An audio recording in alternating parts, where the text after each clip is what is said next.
Okay, for those of y'all who have been keeping an eye on my social media accounts for the Loom Muse, you have seen me do a mini baby doll onesie. Okay. And you'll see me have done the video, and this is my notes for it and everything. So I want to tell you a few notes. Let's say you don't want to make it a mini. You want to make a almost a regular size baby doll.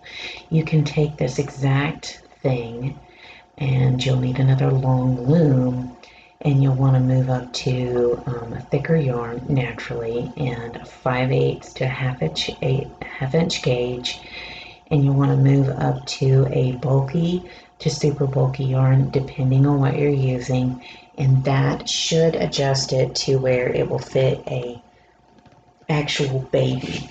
Okay, so that should adjust it to where it fits an actual baby. So I'm using the universal 4th inch gauge sock loom. I'm using the 4th inch universal sock loom and Cindy Wood looms, and I'm using my wedges, and there's going to be increasing and decreasing with your wedges, okay? And you're going to be starting out with 14 pegs to work a foot, then you're going to work a leg, and then you got to work the other foot, and then the other leg, and then you got to add it together. It's all in one piece, so you're going to have minimal closures and seaming to do. Okay, so this is not an easy pattern. This is an advanced pattern. And if you're wanting to challenge yourself, go for it, okay? I'm going to be using a pretty much a fingering weight yarn in blue. My last one was in pink, so I'm going to do a blue one this time. And you definitely want 3 to 4 wedges to work with. I think 3 is sufficient. And what you're going to do is you're going to be starting off working with 14, and you're going to do a Kitchener cast on. So this is all advanced stitch work, okay? So you have, and you aren't going to work on the edge like you normally would, because you're going to be needing to decrease down when you start the hood. But if you want to work as close to the outside as possible, that's fine. You're just not going to be able to work the edge. And in my original way, I worked the edge until I realized I had a little pickle when it came down to decreasing the hood.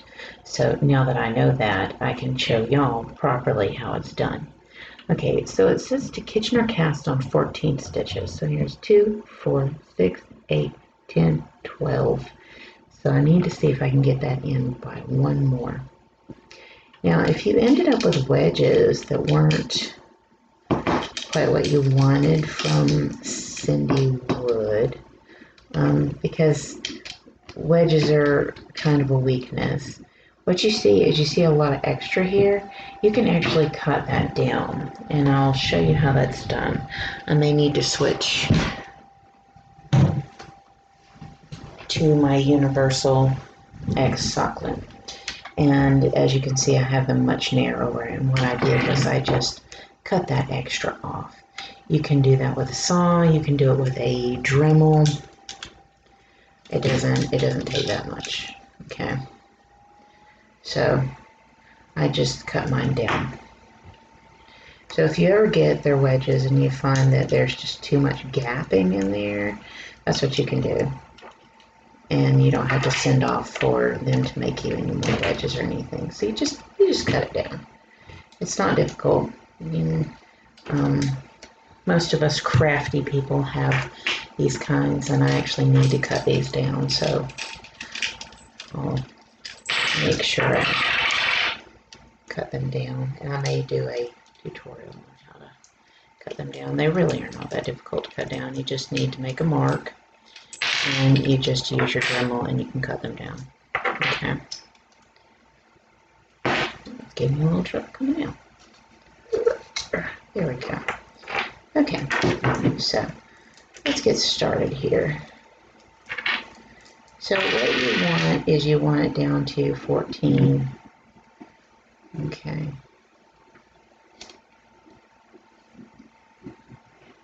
So make sure that your grooves are facing out. This fit kind of snug in here, that's all right. Okay. Now,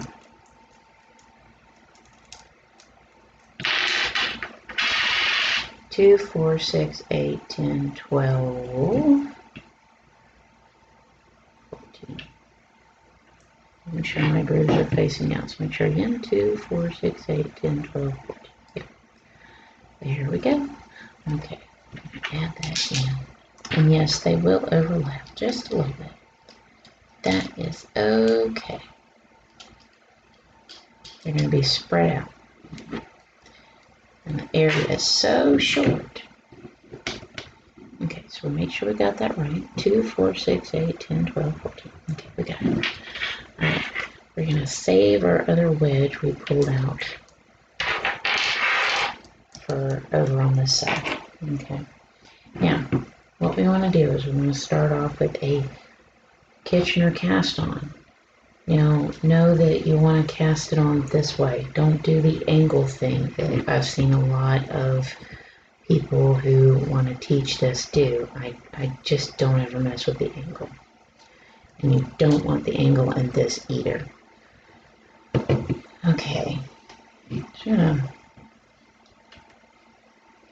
move this around, and I'm going to, of course, go back and forth.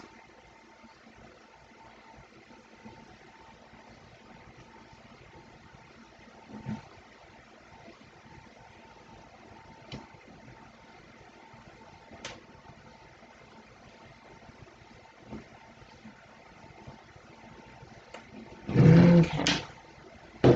So there is our Kitchener. And push those down. Now when working the mini stuff, I mean, this is a small space. It's going to take a little bit to work with once you get used to it, alright? So, at this point, you're going to solidify that Kitchener by, of course, knitting your way around.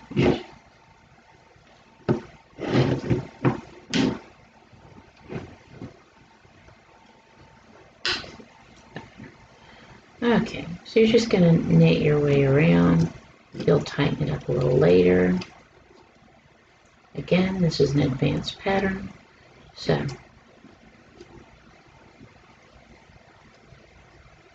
and I'm just going to toss that over and the wedges and mark it right up. Alright. Now, we've done our Kitchener cast on. We're working circular. We're not going to be doing a whole lot of stuff. Alright. So at this point, what it says to do is to just knit for 10 rows. Okay, and what you're doing is, this is going to be the very tip of your toe. And because a baby's foot doesn't have a whole lot of shape, it's not going to, it shouldn't mess with you too much to do that. So we're not having to do a toe and a heel, we're just going to only be able to have to do a heel. So at this point, you're just going to keep knitting around for 10 rows. Now keep in mind when you do this, it's pretty much going to be about the same when you do the other side, except when you do your increase, it's just going to be on the inner wedge always. Okay, so here is my first row. So you're going to pause the video, get your 10 rows done, then I'll show you how to do your heel. Okay.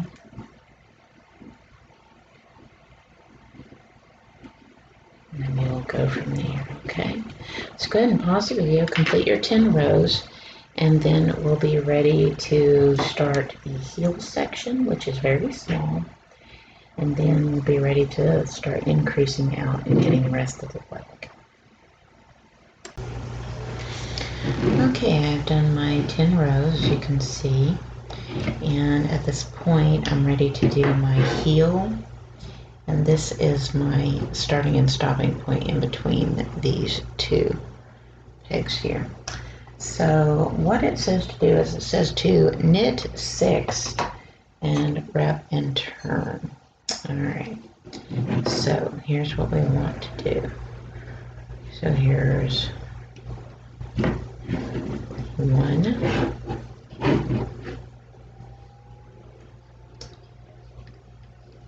2, 3, 4, 5, 6.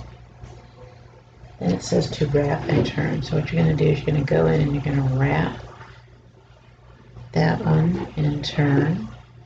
Then it says to knit 5, wrap and turn.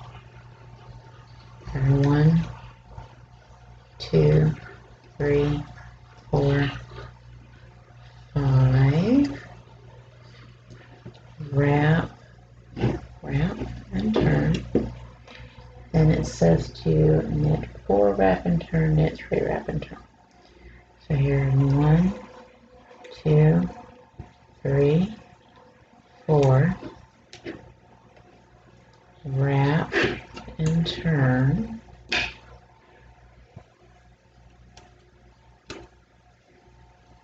Knit 3, 1, 2, 3. Wrap and turn. Okay, so what you need to keep in mind here is that you need to keep in mind with which side you did the heel on, because you're going to need to keep in mind when you're going to come over here and do the same thing. You need to make sure it's going to be on the same side, okay?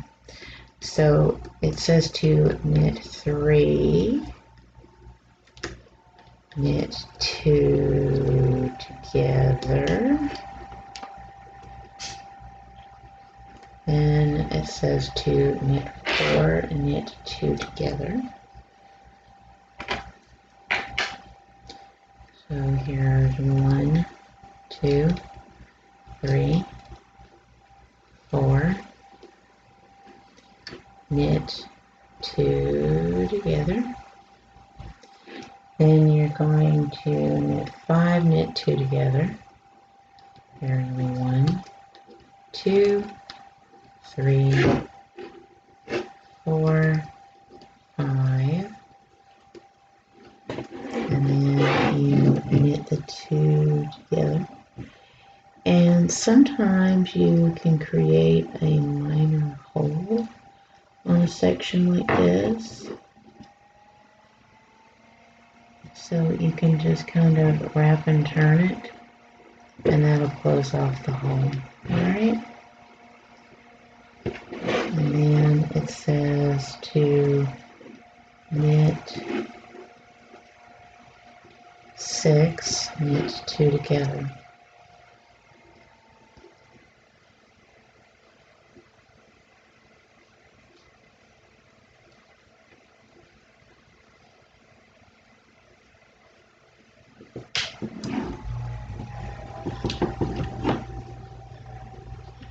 Knit 2 together. Then you're going to knit all the way around. Okay? So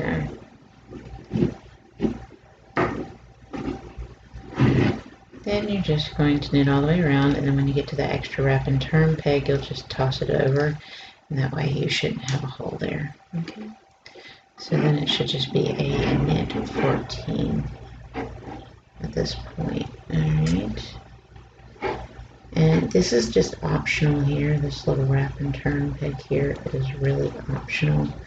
You don't have to do it per se, but it does tend to keep it to where you won't have a hole show up, okay?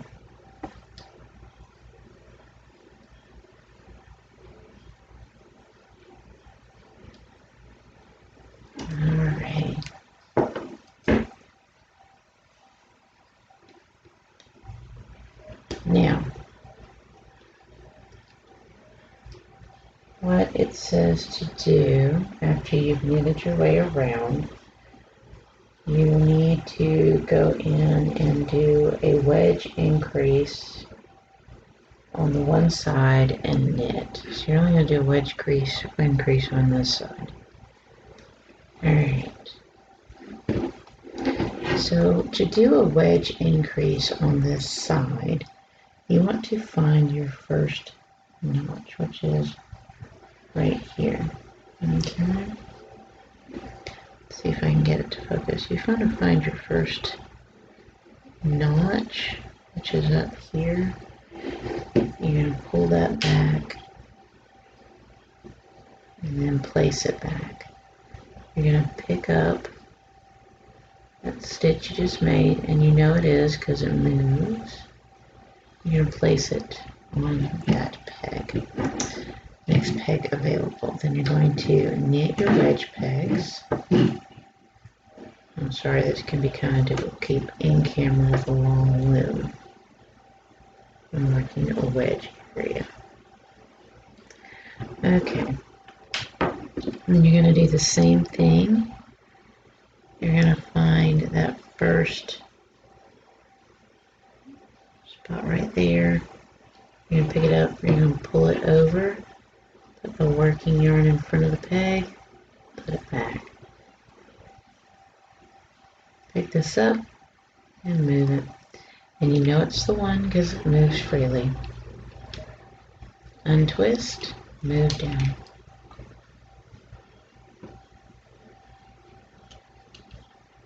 Alright, then I like to do is pull on this stitch, which as you can see starts to tighten that one and that one. My goal is to tighten my stitches. Okay. Then what it says to do is to knit your way around. Okay. So you're only going to do one wedge increase and then knit your way around. Alright.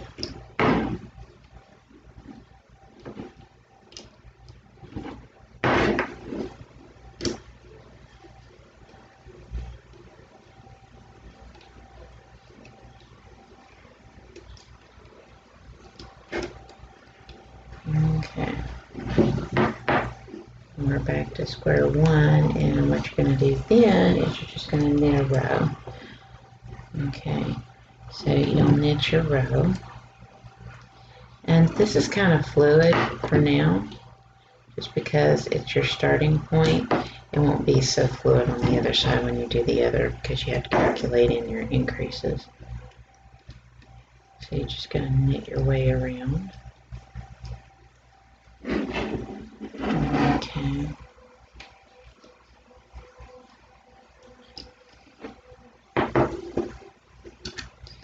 Then you're going to repeat it again one more time.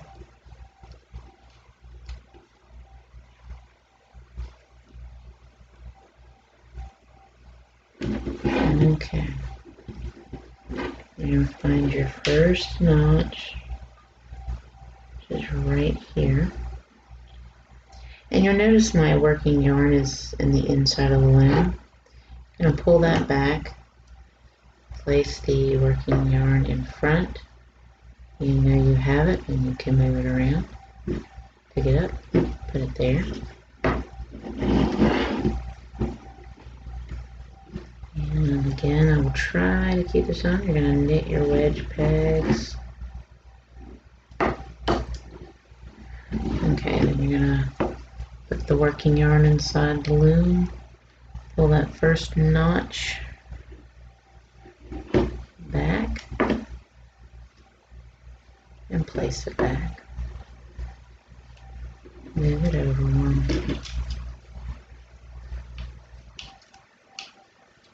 Okay, then you're going to move that out again. One notch to line it back up. Okay, then you're going to try to tighten that up.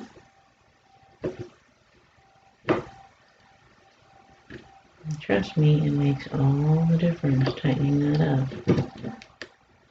Okay. and you're just going to knit your way around.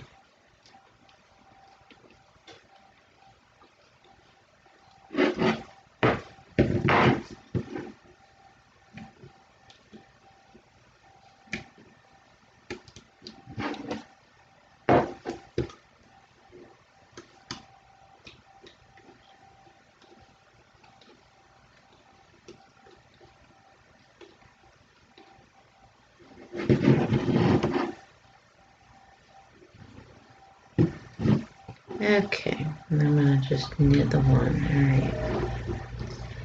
So at this point, we've done our increase. So it should be 2, 4, 6, 8, 10, 12, 14, 16, 18. Alright. And you'll end up doing, sorry.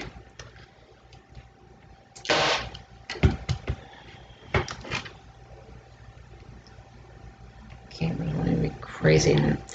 Okay, so what you'll end up doing is, I believe it's 10 to 12 rows. If you want shorter legs, you'll probably want to do 8 to 10 rows, or you can go in and you can do 12 rows, but I have rows 17 through 33. I personally found the legs to be a little long on my original one. But if you're to put it on a baby, you want to stick with that actual leg count, because baby's legs are actually longer than what you get in an actual store with a baby doll. So yeah, I have rows 17 through 33. If you're wanting to enlarge this onto a larger gauge, I might suggest following that exactly, 17 through 33. If not, you're working from a store-bought doll and you want the legs to be a little shorter, you can do 8 to 10 rows, but I do believe it's like 12 or 14 rows for the legs. Okay, so go ahead and pause the video and get your leg rows done, rows 17 through 33, and then we'll come back and we'll do we'll finish up the leg area so that we can go in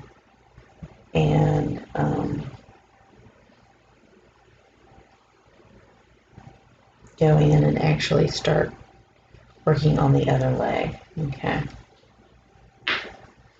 So go ahead, pause the video, get rows 17 through 33 done, and then we will come back and I'll show you the next step.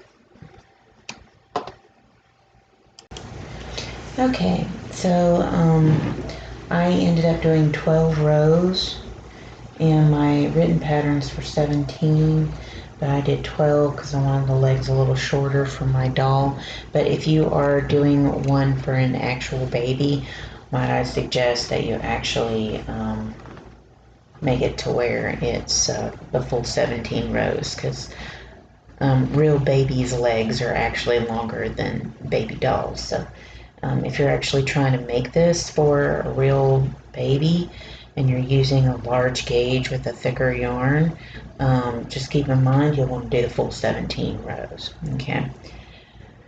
So what it says to do next is to increase again and then knit a row, and then you're going to knit flat for 2 rows. Okay.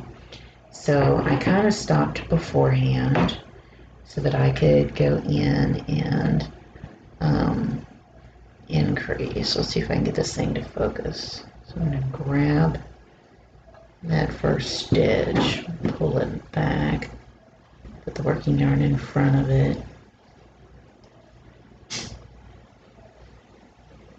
move that to that empty peg, then knit 2.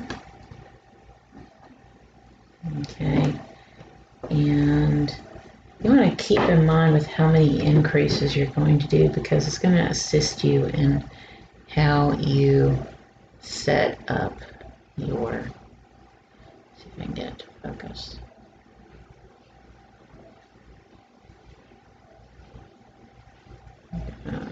Grab that. It's going to assist you on how to set up so that you can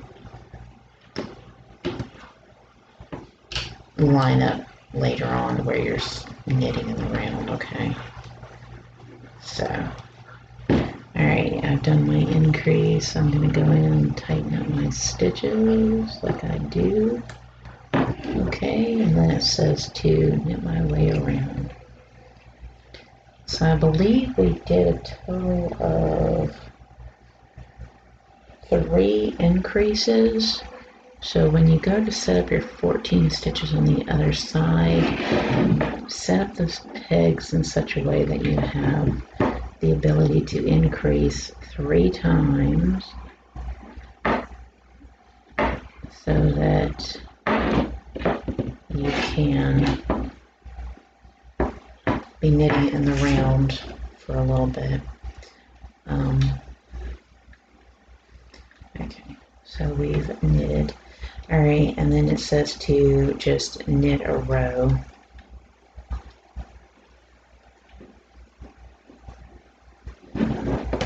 So at this point you're just going to knit a row. Nothing special. Okay.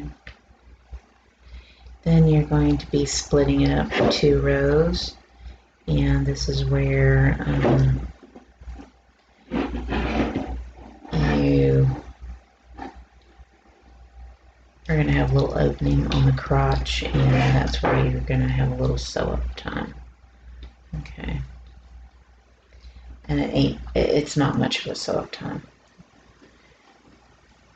Space at all.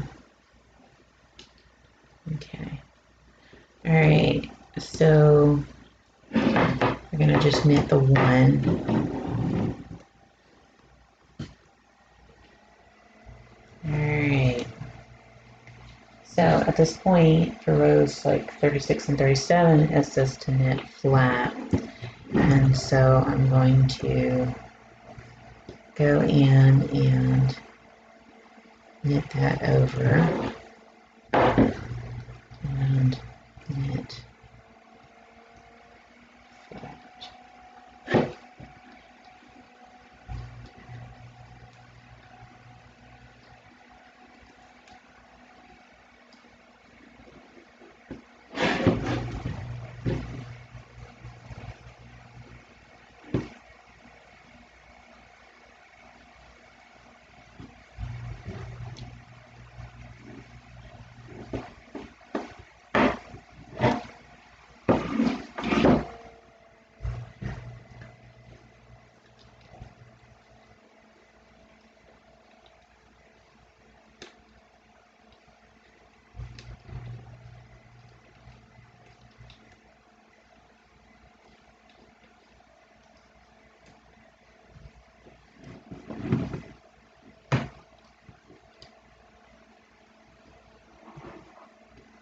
There is row 1, and here's our second row.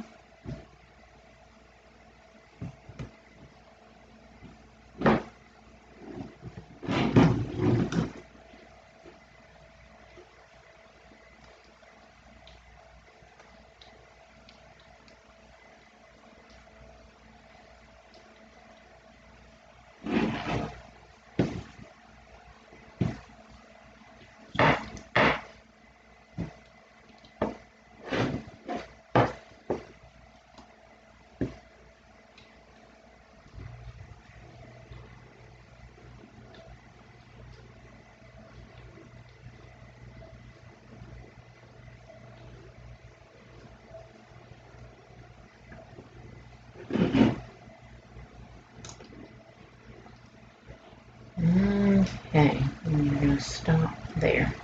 We've done our 2 rows. We have now completed 1 leg. Okay, pull that down, and you can see you have your little heel, and you'll need to go in and tighten up your Kitchener cast on. Okay. So count and make sure how many stitches you have. So 2, 4, 6, 8, 10, 12, 14, 16, 18, 20. Alright, so what we're doing at this point is we're going to move these stitches out of the way so that we can adjust our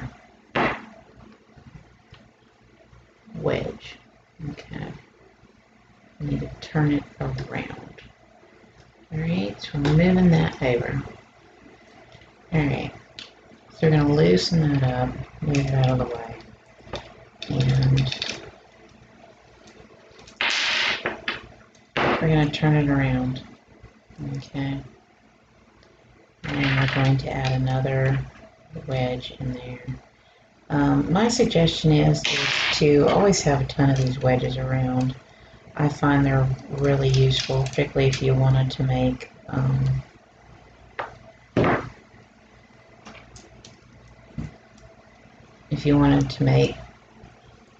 say gloves or something on a loom like this. You can. Okay. Make sure your ridges are facing out on both sides. Okay. So right now I'm just kind of putting them in place, but I'll need to really calculate it up. Okay. Alright. So I know that I need this to be part of an increase, so I need to count in 4. So here's 1, 2, 3, 4. Alright, so we need to set it up here.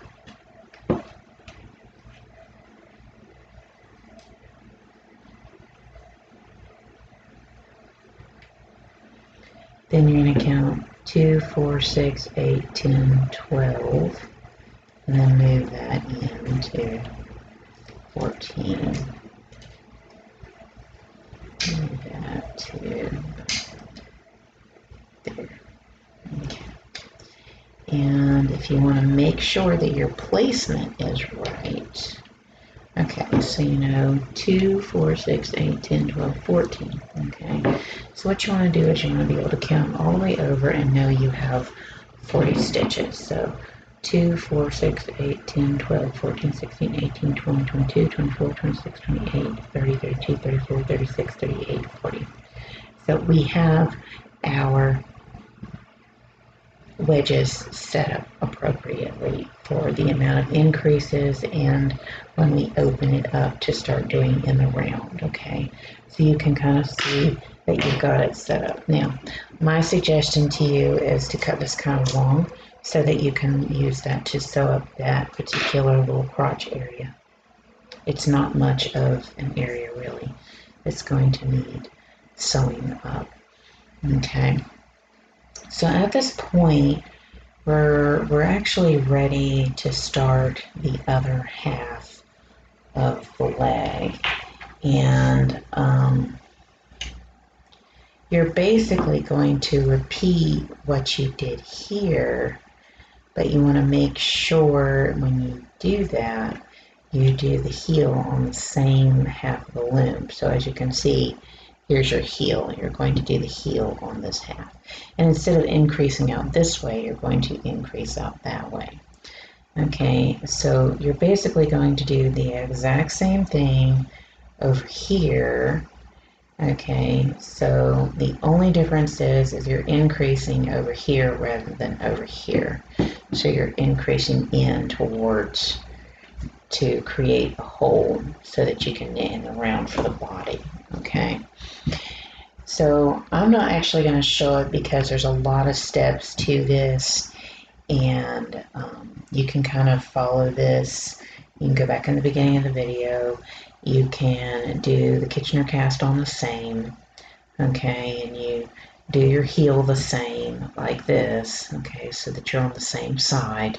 The only difference is you're increasing out with this wedge rather than this, so that you end up where your 2 last stitches are touching. Okay, so what you want to do is follow the exact amount of rows and everything that you did here, just increase into here with this wedge instead, and you should end up where you need to be so that when we come back we'll be ready to start the body.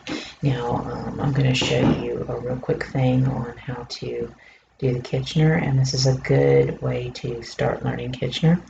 You find your tail, you go to the opposite side and you find your first, and it's all light tugging. Do not do any significant tugging unless you know you got the right one. So you do a light tugging, and remember it's like a mountain. So I pulled up from this one, I'm going to come down here and I'm going to pull from that one. But most likely if you are doing this pattern, and I told you it was an advanced pattern to start with, you've probably done Kitchener before. And if you have, you don't need this example, alright? But it's up and down like a heartbeat or a mountain. You go up and down on your pull. And before you go on a heavy, I'm going to start tugging, you do a light pull to know that you've got the right one. Okay? Now the harder part is getting started. The next hardest part is finishing, okay? And once you have the hang of this, it really does a nice, beautiful, clean finish. It's really, I think, well worth the effort, okay?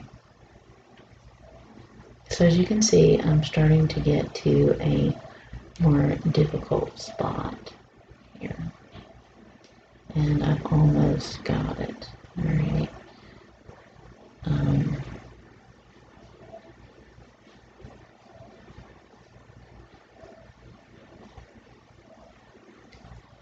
so I'm just going to be pulling on that.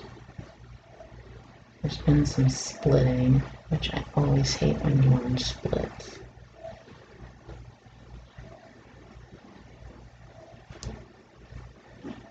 Okay.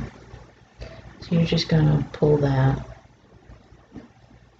and then you should be able to just pull. Okay. And somewhere in there the yarn got split. Never helpful when it does that.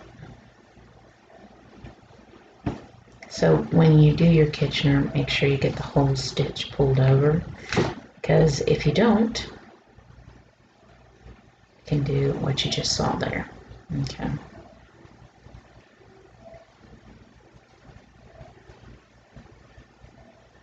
And as you can see, I have a partial right there. And of course, I'm videoing. You'll see my mistakes. Okay? But when you go to do your Kitchener, make sure you get the whole stitch cleanly over, because if you don't, you can have mess-ups like that. Okay? But knowing me, I'm just going to pull it out and find my end and gently go in. And as I can see right there, those two. So I'll just take a needle and send it through, and that should fix the problem. So put a needle through and then you send it through there, and it fixes the problem.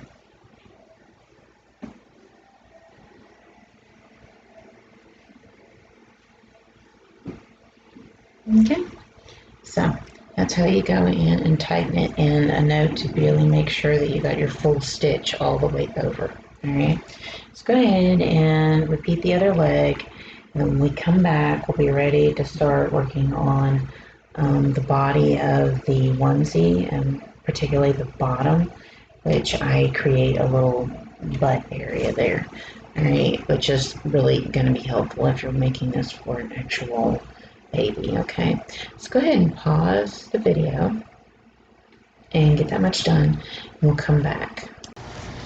Okay, so I have done my other leg, and I have opened it up, and if you remember on the knitting flat for two, you'll need to knit on the inside so that you can open it up. Okay, I'm all about patterning, so that you understand that. Okay, so at this point what we're doing is we are starting to knit the body.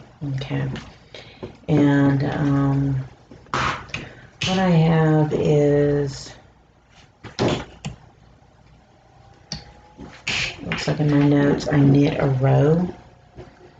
so that I connect the legs. Okay, so I've stopped here.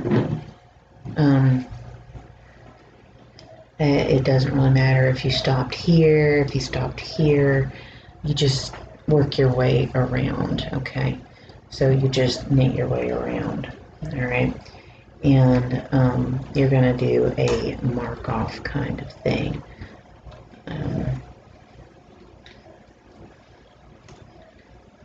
But when you go to do the butt area, you have to keep up with where your heels are, and that you're going to do the butt area of the actual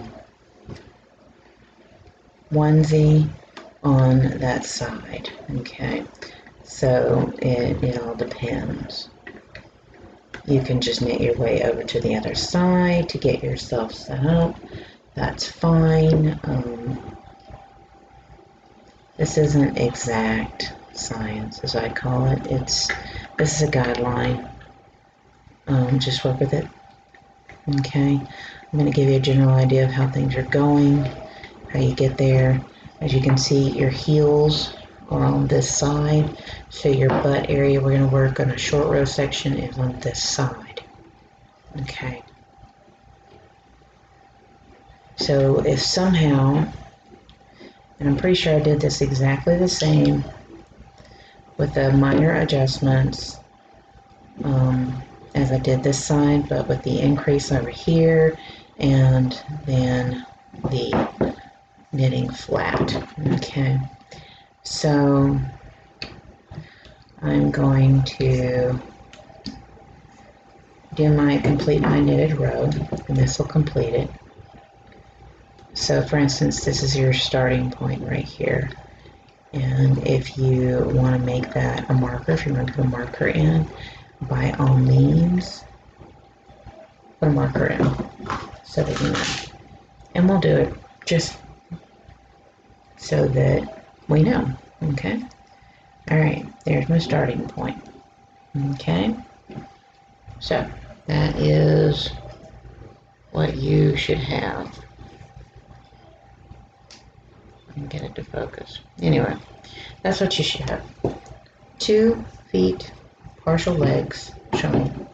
Okay, so what we're wanting to do now is we're wanting to work a bottom area, and a lot of times that's worked in on baby clothing to work in the diaper area that tends to give them a bigger butt area. So we're going to be doing that. And it says to knit 23. Okay, so we're going to go 1, 2, 3, 4, 5, 6, 7, 8, 9,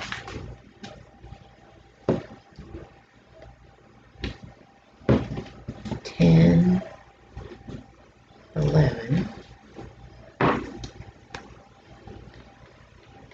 12, 13, 14, 15, 16, 17, 18, 19, 20, 21, 22, 23.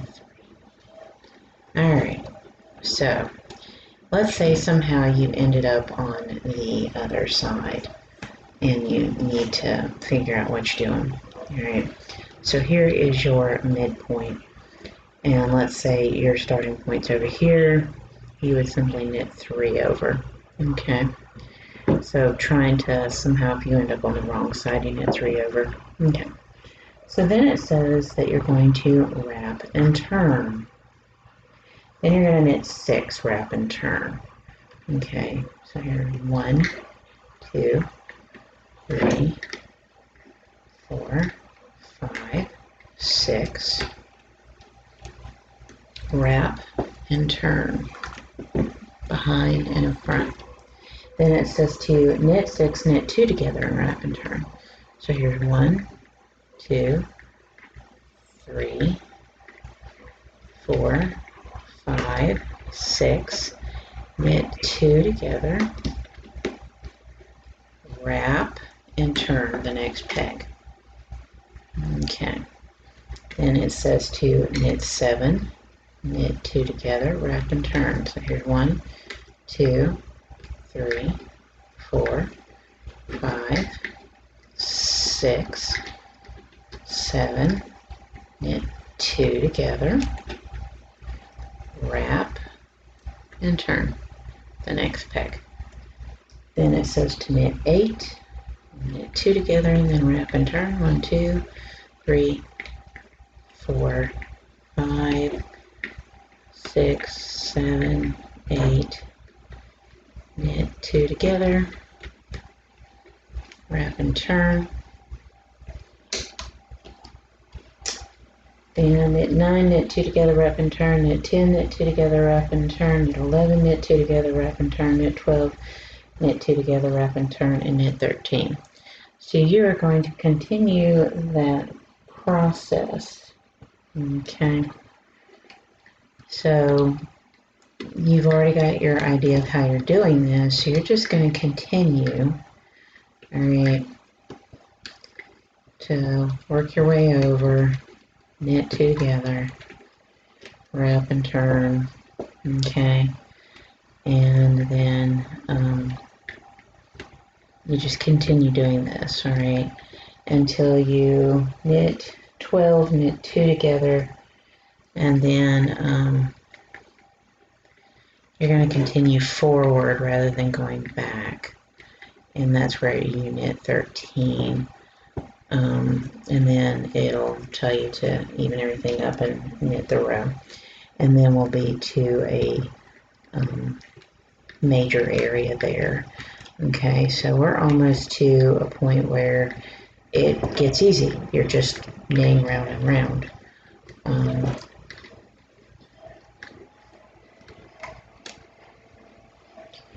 But you're slowly increasing out and you're creating a little bottom area.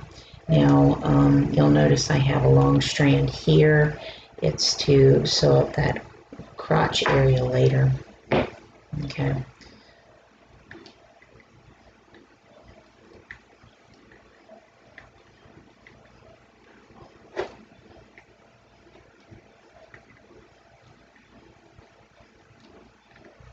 $11, $12. Okay, then it says to knit 2 together. Then it says to knit 13. So here we go. 1, 2,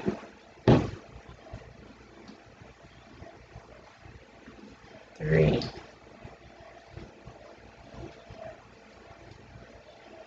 4,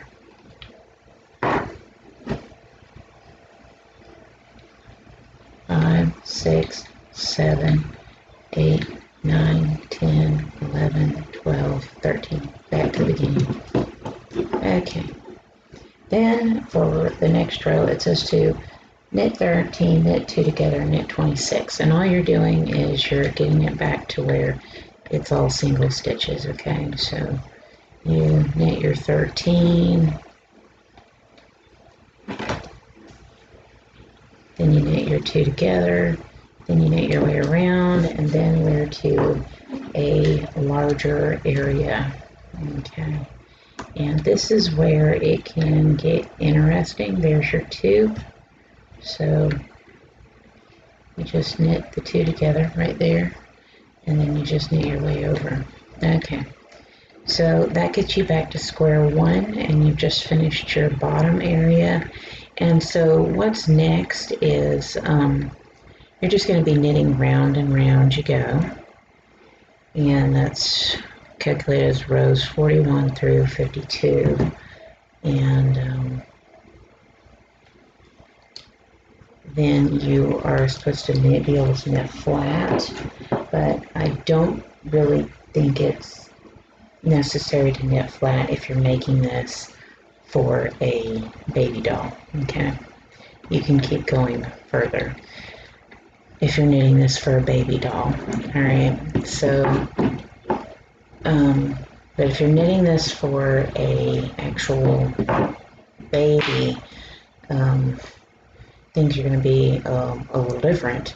You may want to just put a snap at the crotch, okay? If it's that open, you may just want to put a snap there, and that'll close that off. And and it'll make it a little easier to try to change a baby's diaper. And if you are wanting to put it on a baby, you want to do the flat section that I have presented, and you're going to do little buttons and that kind of thing. But if you're doing the baby doll thing like I'm doing here, you really don't need that. But as you can see, there's a lot more rows here than here. You've just created a bottom area with that slow increase out. Okay, so what you want to do is, I believe that's about 10 rows.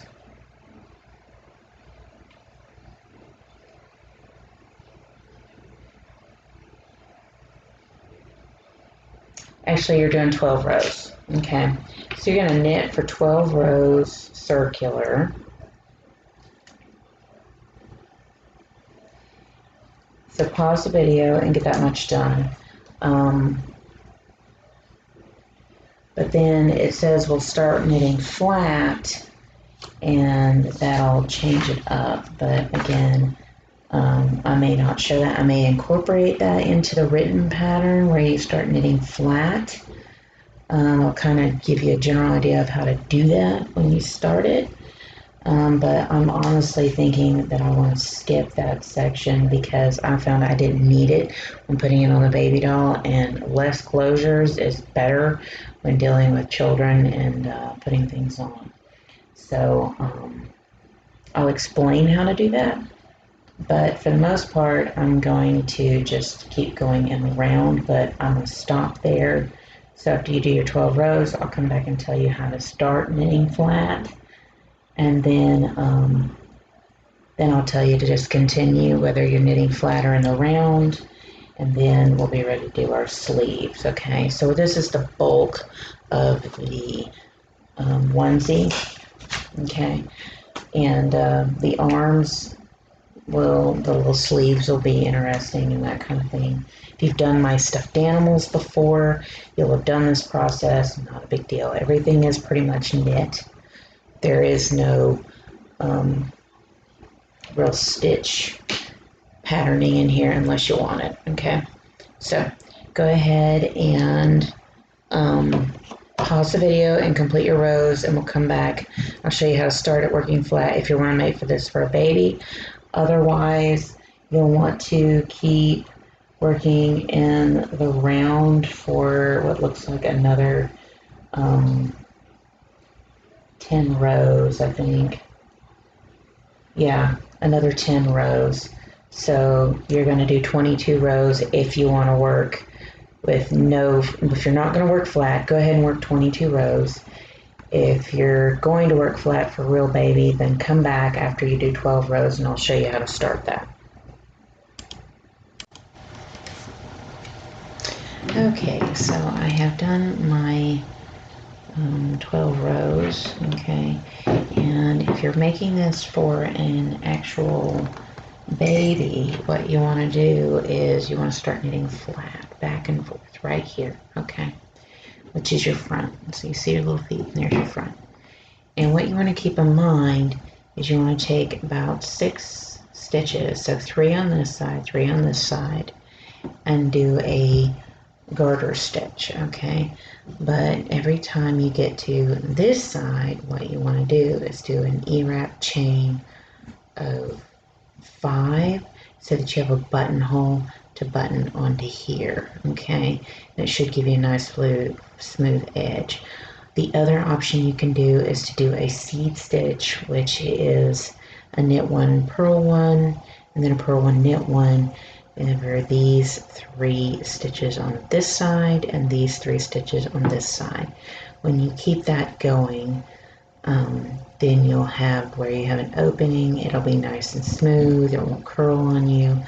But every 2, so here you go 1, and then you come back, and then when you come back around, do your E-wrap chain 5 on this peg, and then come back around, and come back around, and come around, and come around, and then E-wrap chain 5. So about every, fourth row, do a buttonhole, which is an E-wrap chain of 5 on this side, or you can do it on this side. It doesn't matter. It's up to you. You're just doing a garter stitch to keep it from curling, and you're using the first 3 stitches in the row and the last 3 stitches in a row. Okay, and you're going to do that for a total of 10 rows. Okay, and 10 to 12 rows is what you're going to do that with. Okay, and then we'll be ready to go in and start doing the sleeve area. Okay, if you're not doing that, you just keep going around and around. Like I said earlier, when we come back, what we're going to do is we're going to do our sleeves, which if you've done any of my limbs on my stuffed animals, you've done this before. Still no seaming. You will need a lot of stitch markers, okay? Because this is going to cover the hands. It's going to cover the hands and cover the arms, and it's going to save you from having to do hardly any sewing. And really, this pattern only has pretty much one full seam, which is to finish the hood. And you could Kitchener it, and of course, closing up this hole. Now, if you are wanting to make this for a baby and you want to make it easier, you can do the inner leg flat when you knit, and that'll keep you with an opening, and you'll just need to add snaps or buttons, okay? But since this is for a baby doll, I'm not really going in and fussing over it too much, okay? So if you're knitting flat, go ahead and do that, and if you're knitting circular, continue with that. And when we come back, we're going to be starting on our sleeves, okay? So I believe it was a total of about 22 rows if you're knitting in the round. And if you've done 10 rows or 12 rows, you want to do 10 rows flat, and then we'll be ready to do our sleeve area, okay? So we're getting there. We're almost to the shoulders and arms, so you know you're getting closer to being done. Okay, so we've done all our rows, and now we're ready to do our little arms, okay? And what I have written for the little arms is you're going to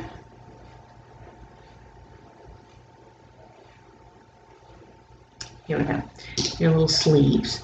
On row 63, you're going to knit 6, and then you're going to be working a total of over 8 stitches, okay? So if you're working flat, you're going to continue to work flat. You're going to do the same thing. It doesn't matter on either side because it is even on either side, okay? So if you're working back, you're going to work back 6. So you're going to go 1, 2, 3, 4, 5, 6. And then you're going to start, okay? But it's going to work on either side, whether you're working flat or in the round. You just may be starting on one side and the other, but it's worked exactly the same. You're going to be working on those wedge pegs, okay? So just keep that in mind. It's worked exactly the same. It's not going to change up, okay? So,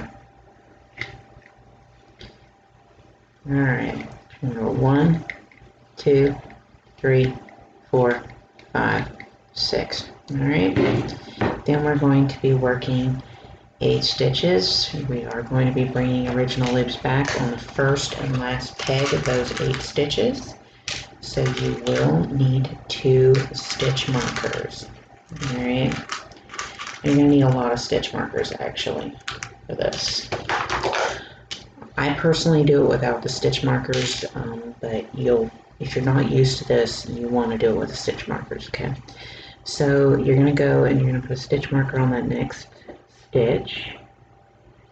You're going to count over 8. So here, 1, 2, 3, 4, 5, 6, 7, 8. Okay, you're going to come around here and you're going to put a stitch marker on here. Okay. Alright. So you have 2 choices. You can either knit flat over these 8 stitches for 60 rows, or you can do 30 rows and then start adding back, which is how I'm going to do this, because this is a seamless onesie aside from like 2 stitches, and they're very, very small. Okay, so it's up to you. If you don't feel like doing this method, do 60 rows. If you want to do this method where you don't have to sew it up later, you're going to do 30 rows. Okay, so keep that in mind. Alright, so what you're doing is you're going to knit over your 8. Alright.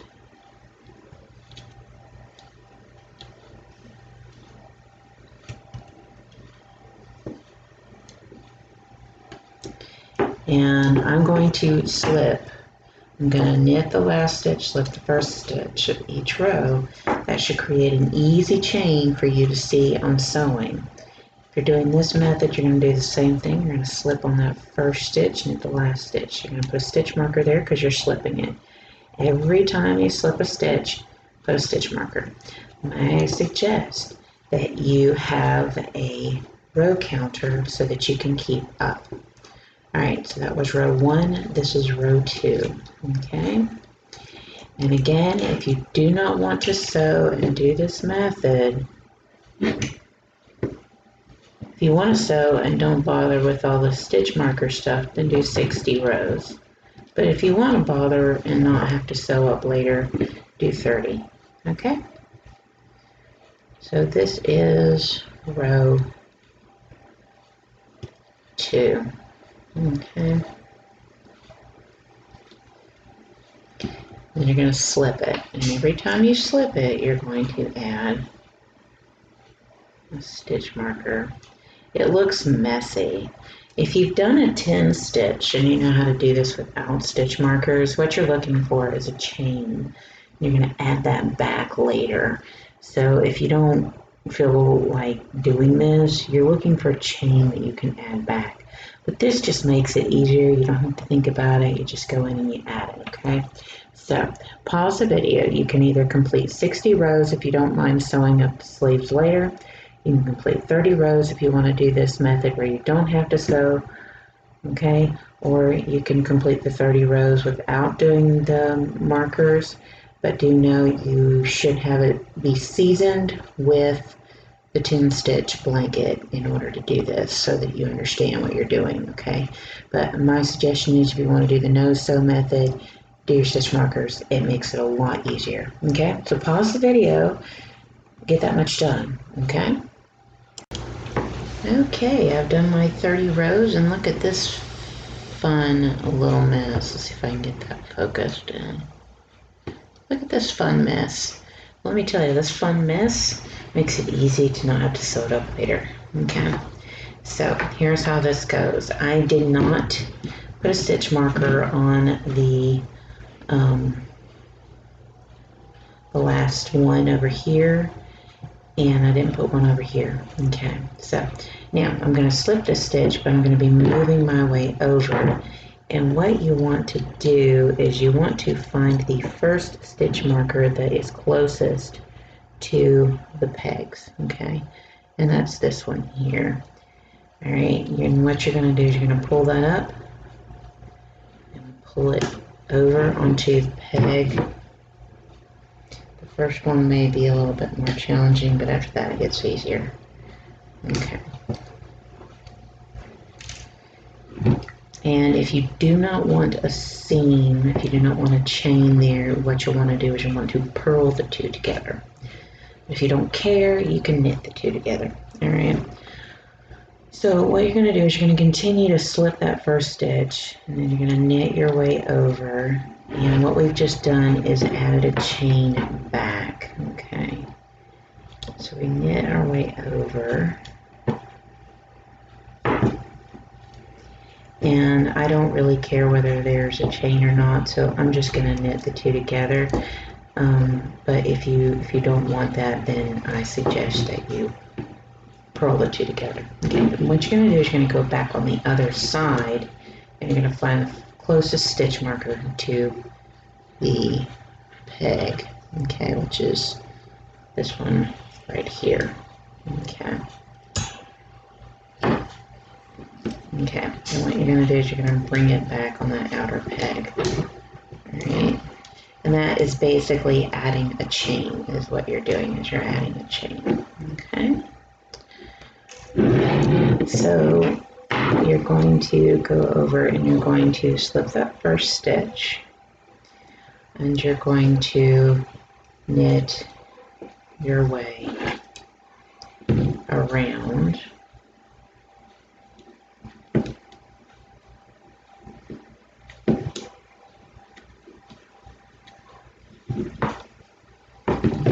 And then again, if you want no chain to line down the line of the sleeve, roll the two together, but I don't care, so I'm going to knit two together.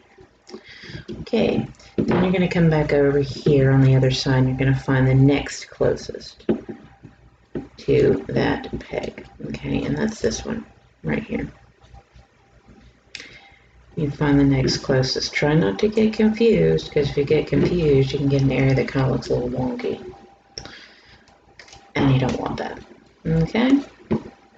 So I'll show you 2 more rows, and then I'm going to leave you to finish the arm up until you get to the last 2 stitch markers, which should be your original stitches. And you're going to come back here, and I'm going to show you what you need to do next. Okay? And for those who did the 60 rows, that's when you're going to chime back in. Okay? Knit, knit, knit, 2 together. Okay. Then you're going to find the next closest chain, which looks like it is this one here. And you're going to put it on the end peg.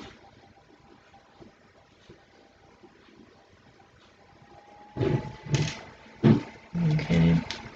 And the fun thing is as you do this, you'll slowly start to see the full sleeve emerge. And it's really fun, and that you don't have to sew it together. So I find that it's really, really cool to watch this process. It makes things so much easier. I love doing the process when making any kind of garment, but I know that it makes it a lot more complicated for a lot of people. But it does make for a more solid attachment of different parts. Okay. All right. So you're going to go over here and you're going to find the next closest here. And you may have to dig for it sometimes. So that one looks like that's the next closest to the peg. Always looking for the one that's closest to the peg. Okay? So go ahead and pause the video and get down to where you're to your last 2. And then we'll come back and I'll show you what the next step is, and that's when all of you people who did the 60 rows is going to chime back in, okay? Okay, so we're down to our last 2 stitch markers. As you can see, I finished over here. And when you get there, you want to bring your original loops back. So I'm just going to pull those back up here, okay?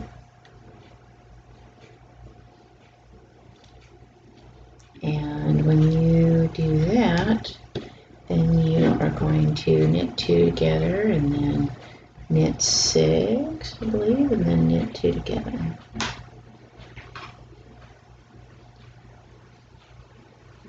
There we go.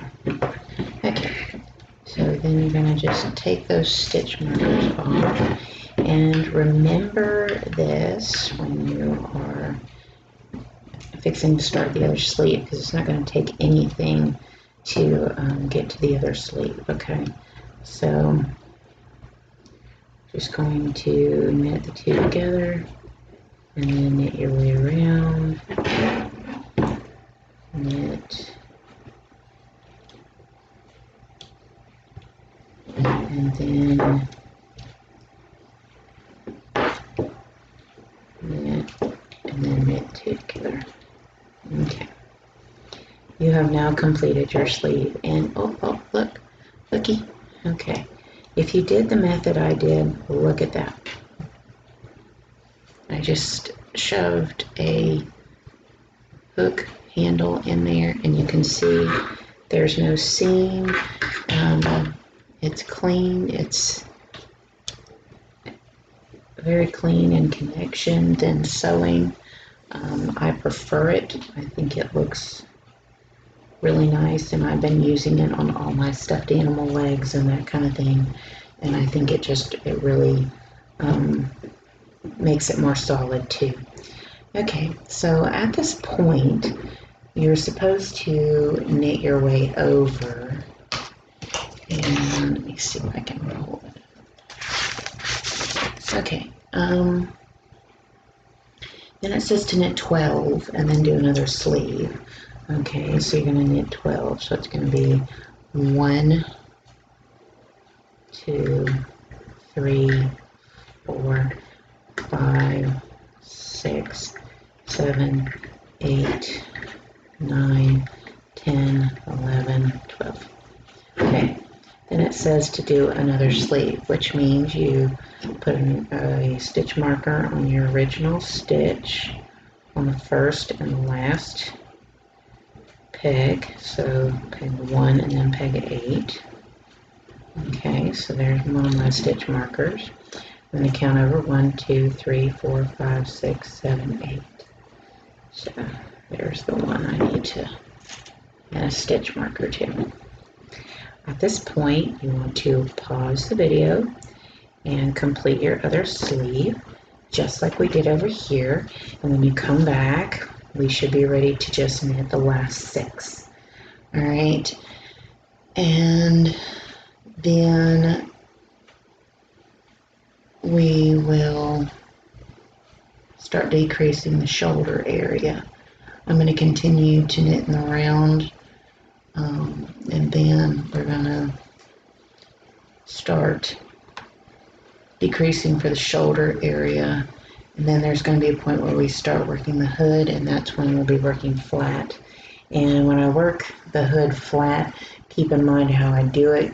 That's basically how you're going to do it when you were further down here, working when you started knitting flat. Okay, so keep an eye out when we start doing the hood, that flat knitting is what you would be doing. Okay, so you know that's how you know how to do it. Okay, so pause the video, get your other sleeve done, and then we'll come back and finish this up. Okay, so as you can see, you have 2 little arms here, and you should have basically 6 stitches left in the row. Okay, so here's 1, 2, 3, 4, 5, 6. Okay. Now, what you're going to have to do next, after you finish the sleeve area, you're going to go ahead and just knit a row, and then you're going to do a wedge decrease. So you're just going to knit your way around, or you continue your flat knitting like you've been doing previously, where you're doing either a seed stitch or a garter stitch to get you a flat area. But what we're doing is we're going to give ourselves a wedge decrease. Okay. And what we're doing is we're closing the shoulder and closing it down to create a neck area in the garment. Okay. I'm going to explain how it's done. I love wedge decreasing. It is super easy compared to a wedge increase. I think a wedge increase looks more difficult in general, but to get the same appearance as a wedge decrease as a wedge increase, you have to do the wedge increase the way I show it, or it doesn't look exactly the same. So, okay.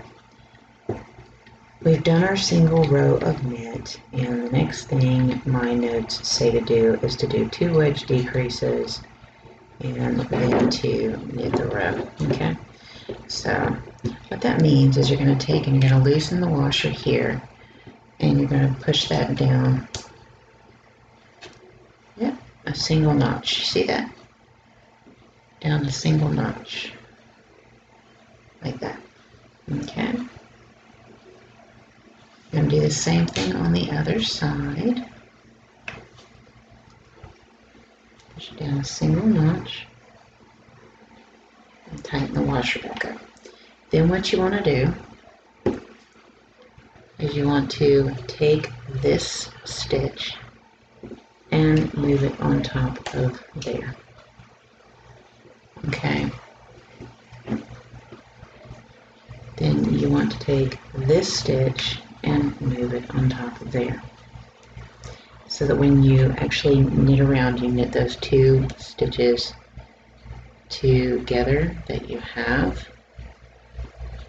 Okay, because you'll see there's two stitches there. Anyway, you do the same thing on both sides, and I find that makes it easier to go in and let's see if I can get it to focus. Those giving me problems.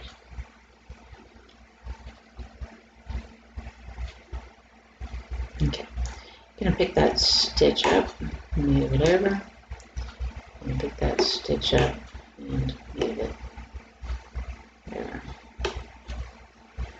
Okay, and that is a wedge decrease. Now when it says to do 2 wedge decreases, that's what you're doing, and then to knit. Okay, so again, if you're knitting flat, keep up with that flat knitting with your little edges being either a seed stitch or a garter stitch. And when you get to the wedge pegs, you're just going to make sure that you knit both stitches over. And if you find your stitches are too tight, you can do one at a time, but I tend to knit pretty loose. So.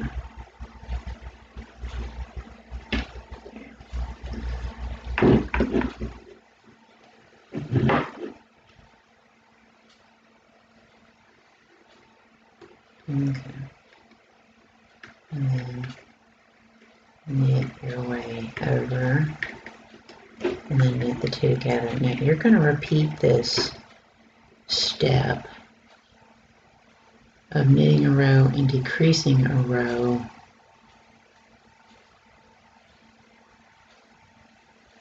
4 times.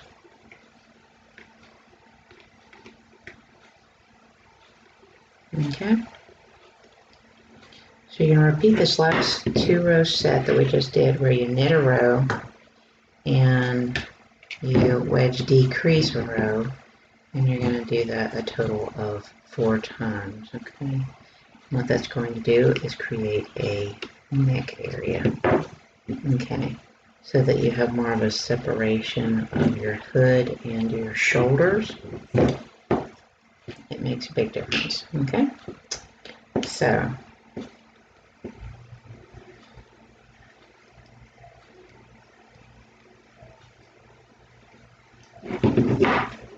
that's what I have in my notes. So you want to knit around, wedge decrease by 2 and knit, and you're going to do that a total of 4 times. Okay, so that includes a total of 5 decreases on this one. So we've already done 1, so you're going to have 2, 3, 4, 5. Okay, so you're going to be in here when you do your decreasing here. Okay, so get yourself down to that, and then we'll be ready to increase back out. Okay, so pause the video, knit 1 row, and then wedge decrease, knit the row. Okay, so repeat these 2 rows I just showed 4 more times. Okay. Okay, as you can see, I have decreased down that far, and you can really see the majority of the little onesie. Okay, so at this point, it's 16 to change up, and it's where we start working flat. And this is where, if you've been needing to work at flat before then, this is how you're going to do it. Because we're going to be increasing back out at this point, okay? So I'm going to start working flat, okay? And what I'm going to do is I'm going to purl 3, 1,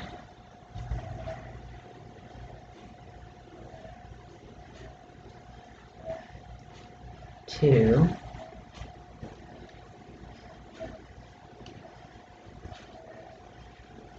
3.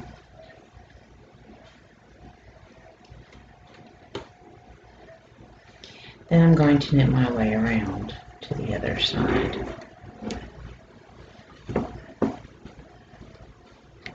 Okay. And then I'm going to be doing something very different on the hood, because we've created our neckline here, and now it's time to do our hood part, which is the opening for the body to be able to go in, and it's also our little hooded area there. Okay. So it's actually pretty simple to create a garter stitch. Okay. So I'm just going to knit my way around.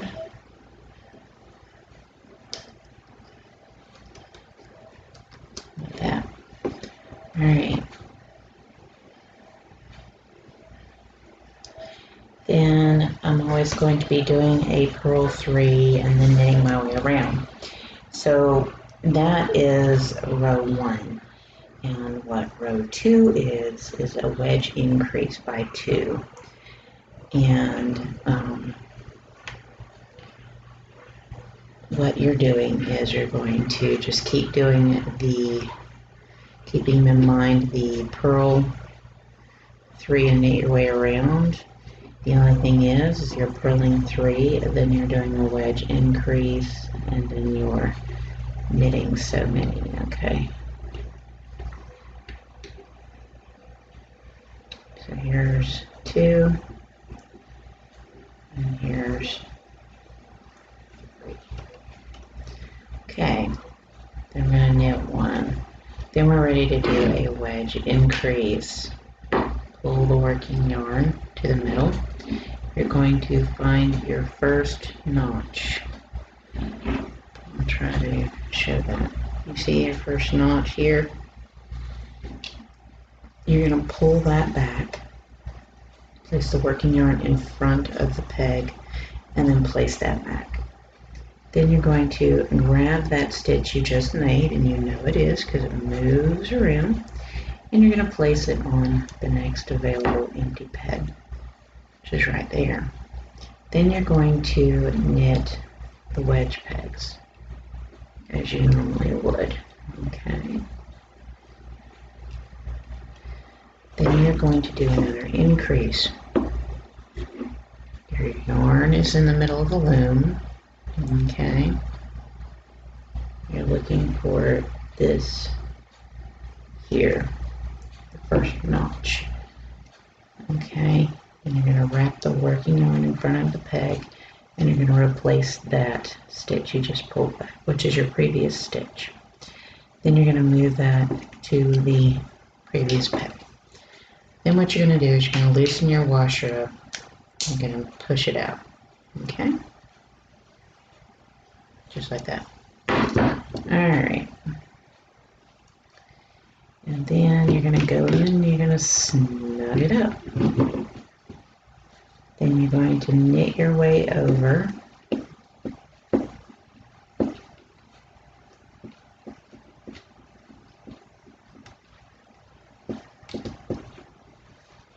Alright. And then you're going to repeat the same thing. Where you have your working yarn, you find your first notch, you pull it over, bring the working yarn in front, replace it, take it, and move it over, knit the first and second.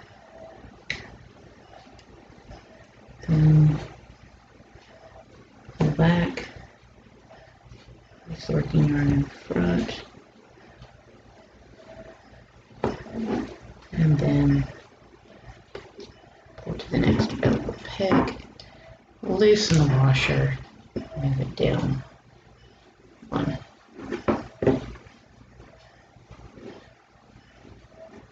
tighten your stitches, and then knit your way over.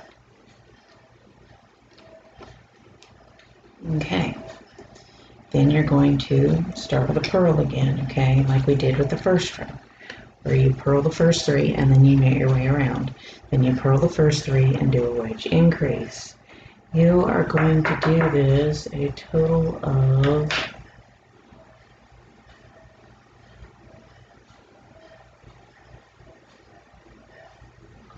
3 times, 3 more times.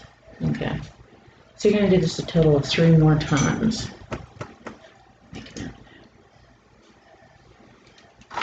Alright, so you're going to increase 3 more times. So here's 1, 2, 3. This is where you should be finishing up. So this is about the level you want to be at, okay? So go ahead and pause the video and get that much done, repeating what we did with the last 2 rows for 3 more times, okay? And then when we come back, we'll be ready to start the bulk of the hood, okay? Let's go ahead and pause the video and get that much done. Okay, so I have increased back out, as you can see, and you can see your neck area and everything. So at this point, we're going to be doing 20 rows for our hood, and we're still going to just keep repeating what we do. Knit the first 3, purl the first 3 and then knit your way around the beginning of each row. Okay, so there's 1, 2,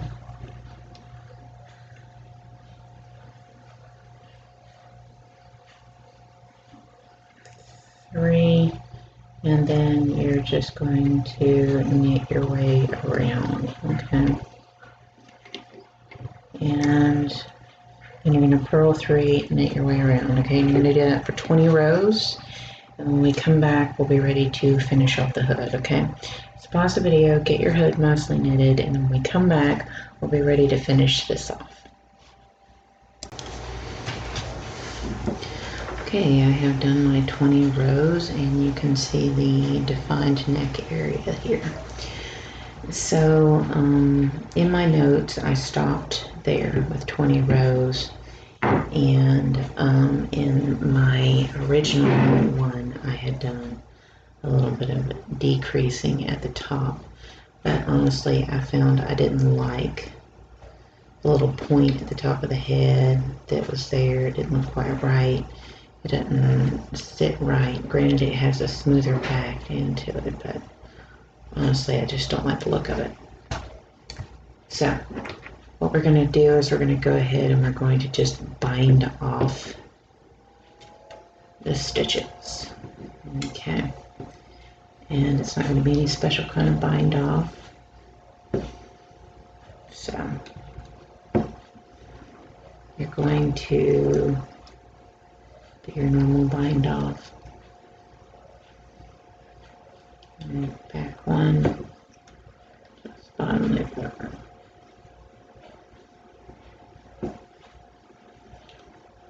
And then the next one, and back 1,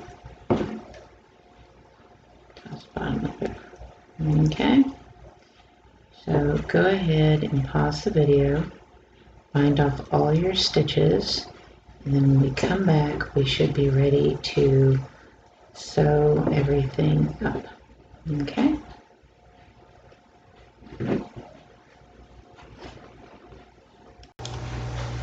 Okay, so it's a flat top, and I'm going to show you how, if you don't like that point at the back of the head, how to kind of round that off. What you want to do is line it up. When you get about halfway, we're going to do like a little gather. Okay? So you're going to go in and start your sewing. And the great thing is that chain gives you a nice guideline, and it's probably easiest to pull from the outer side of the chain on each of the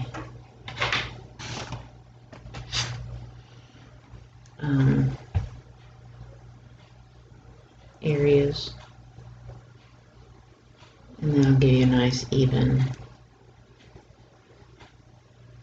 stitching, which when you have an even stitching you get a much cleaner appearance. So sewing is important, and how you do it makes a lot of difference in your finished look.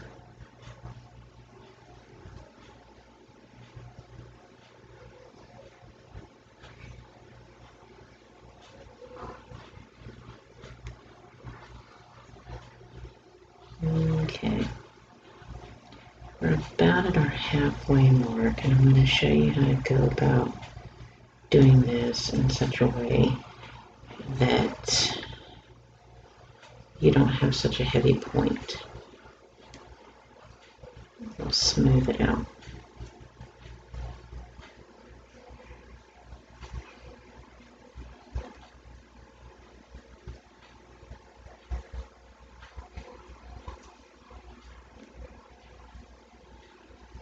Okay, and we are there. Now what you want to do is you want to go in and you want to send the needle through the back side of every chain all the way around. Okay, and what this is going to do is you're going to do like a little gather, and what that'll do is go in and actually smooth out the back of the head, okay, to where it's not so pointy, I guess is the best way to put that, because I don't like a pointy top either. That's usually the reason why I go in and do that, try that decreasing.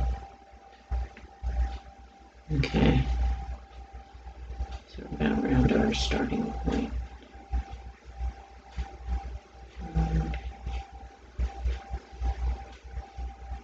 And one.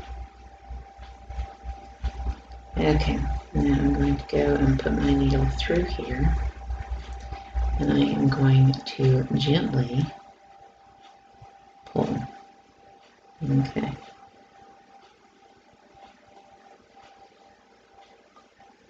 And as you can see, there, it smooths it out. It's not such a defined point. Now what you want to do is go into the inside of it and close that off.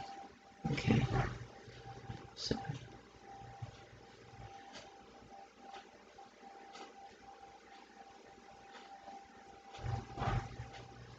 what I usually like to do is pull on that, pull this through, but not all the way, but where you can do a half knot.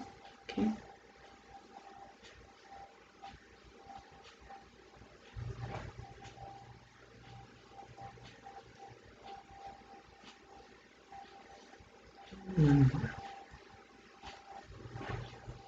Okay.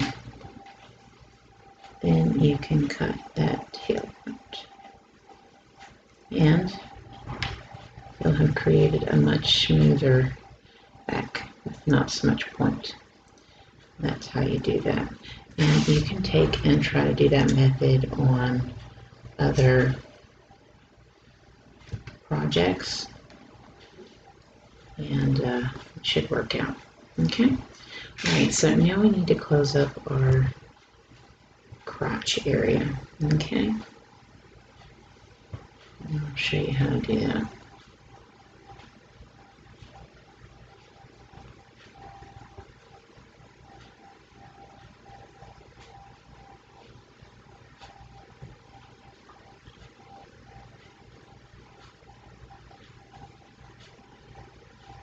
Okay. So, the goal you're trying to make is to try and see if you can go through one half and then the other to close it off. Okay.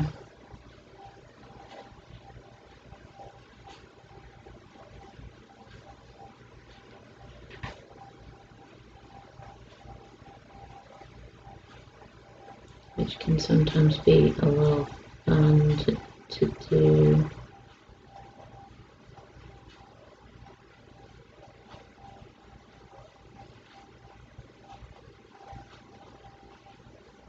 Okay, so you're going to try and do it as cleanly as possible, but I'm not going to say this isn't easy.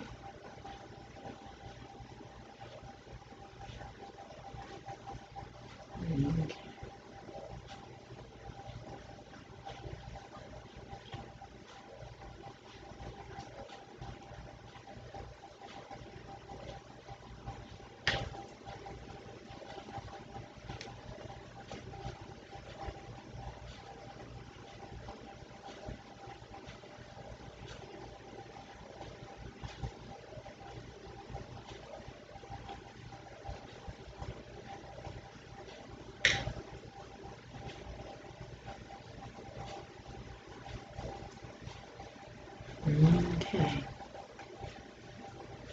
All closed off. Okay. So what you want to do is go in.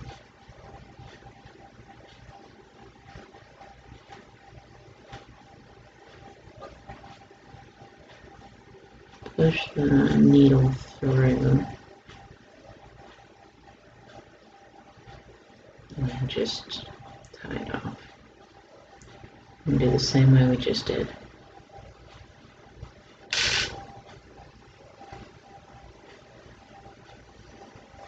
Okay. And when you finish this, your onesie is done. If you've done it the other way, you need to add your buttons. Okay. Alrighty. Here is your onesie. I know it looks a little funky. Let's put it on this baby.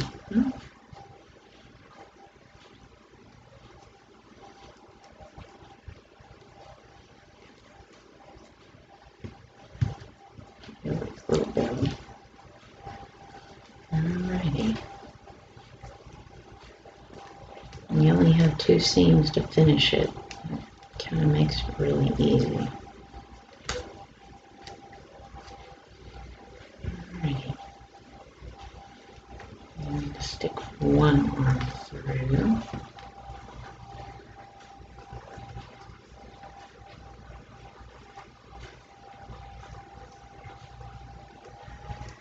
And I'm going to stick the other arm through. And if you don't like how tight this is, but still don't want to do, just don't decrease as much. Do one less decrease, okay? Alright. So, there we have it.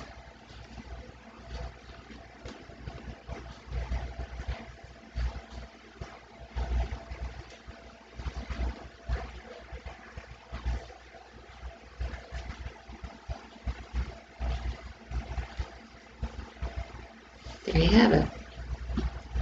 Little bottom area works out. There's your neck area. It's all around it cute. There you have it.